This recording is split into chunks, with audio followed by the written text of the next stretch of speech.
રાજકોટ જિલ્લાના ધોરાજીમાં રાજ્ય સરકાર દ્વારા મગફળીની ટેકાના ભાવની ખરીદી બાદ વેરહાઉસ પર મગફળીની ગાડી રિજેક્ટ કરવામાં આવતા ખેડૂતોના આગેવાનોમાં રોષ અને ત્યારબાદ વિરોધ જોવા મળ્યો।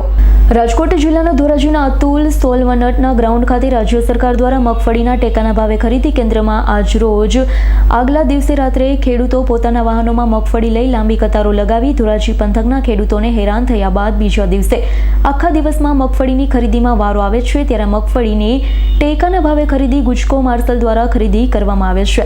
ત્યારબાદ નાફેડના વેરહાઉસમાં જેમ કે જામકંડોરણા રોડ પર આવેલા હોય ત્યાં ટ્રકમાં જથ્થો ના ઠાલવવામાં આવતો હોય ત્યાં પણ અધિકારી દ્વારા ફરી ચેકિંગ કરી વેરહાઉસમાં મગફળીનો જથ્થો રાખવામાં આવે છે, પણ ત્યાં 5 મગફળી ભરેલી ગાડીની મગફળીનો જથ્થો રિજેક્ટ કરવામાં આવતા ખેડૂતોમાં નારાજગી જોવા મળી। ખેડૂતોનો આક્ષેપ છે કે કારણ વગરના ખેડૂતોને હેરાન કરવામાં આવે છે। ખેડૂતની મગફળી કારણ વગર રિજેક્ટ કરવામાં આવે છે।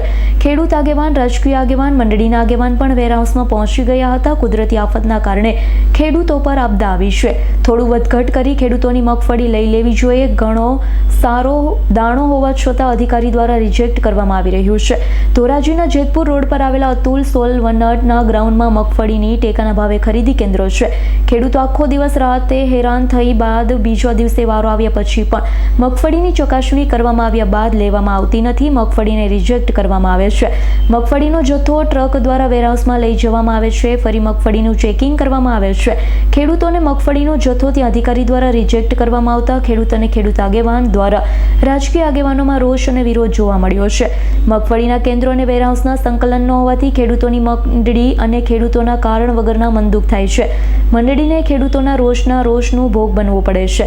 આગામી દિવસોમાં કદાચ અતુલ સોલવનટના ગ્રાઉન્ડમાં જે મગફળીના ટેકાના ભાવનું કેન્દ્ર બંધ થાય તો નવાઈ નહીં। આજે ખેડૂતોની મગફળીના વાહનો અધિકારી દ્વારા રિજેક્ટ કરવામાં આવતા ખેડૂતોમાં અને ખેડૂત આગેવાનમાં રોષ અને વિરોધ જોવા મળ્યો હતો।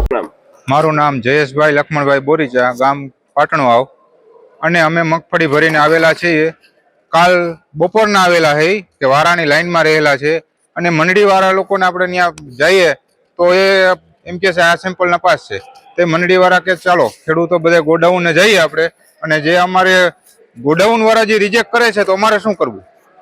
મંડળીવાળાને શું કરવું? એને તો ખેડૂતને રિજેક્ટ જ કરવી પડે ને। પ્રશ્ન એ છે તો અહીંયા ગોડાઉનના 5 ગાડી રિજેક્ટ કરેલી છે અત્યારે, તો એની ગાઈડલાઈન છે એ પ્રમાણે એની મુજબ લે છે, તો છતાંય પણ અહીંયા આ લોકો રિજેક્ટ કરે છે અને ખેડૂતને હેરાન કરે છે। અને સરકારશ્રીની એવી માંગણી છે કે ભાઈ તમે આ ખેડૂતોને હેરાન નહીં કરતા, અને થોડા જાજુ ગમે એવો હોય તો કમોસમી વરસાદની હિસાબે થોડીક તકલીફ થઈ છે તો માંડવી મગફળી છે એનો ખરીદી કાયદેસરની રીતે કરે, ખેડૂતને હેરાન ન કરે, એવી બધી માંગણી છે અમારી।